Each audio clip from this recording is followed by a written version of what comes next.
let's do a sketchbook exercise that's inspired by my favorite thing about summer, and that is watermelon. I love a good watermelon. As usual, grab your paints and give them a spritz. Then I want you to mix up two greens, a darker green and a nice bright, vibrant green. I'm gonna do mine in a little 9-grid pattern, so I did have to kind of measure out roughly where I should put them on the page. That was not my favorite part of this. I'm gonna fill up my brush with that dark green color, and I'm going to make an oval in my first quadrant. I'm placing this down so the page gets wet where I put it down, but not so wet that it's flowing across the page, because we're going to make the texture of the watermelon using water and creating blooms.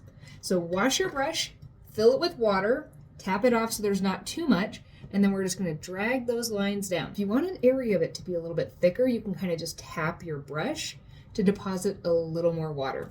Blooms grow as things settle down, so err on the side of a little bit too little, then a little bit too much. And then after you've added in the blooms with water, you could come in with a few places and take that brighter color and just drop it in a couple places. I'm going to repeat that in every other quadrant on my page. You've painted the outsides of all the watermelons. We're going to need to move in between them, and I'm afraid I'm going to smudge them, so I need to let them dry or make them dry.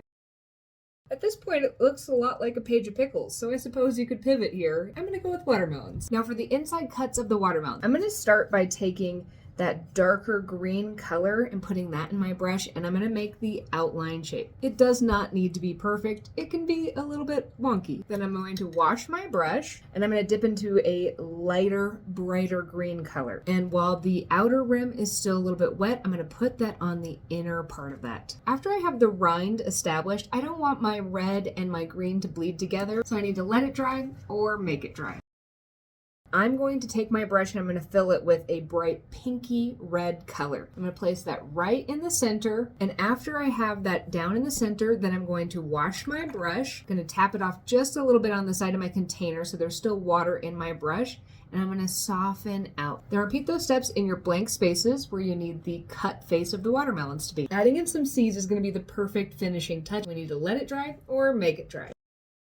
Since I did an oval watermelon that was cut in half long ways, I do want to keep in mind that typically there is a distinct pattern that the seeds would be growing in. And then at the very end, we're left with a really bright, cheerful, summer-themed watercolor page. This might be a good one to cheer you up if you're feeling a bit melancholy.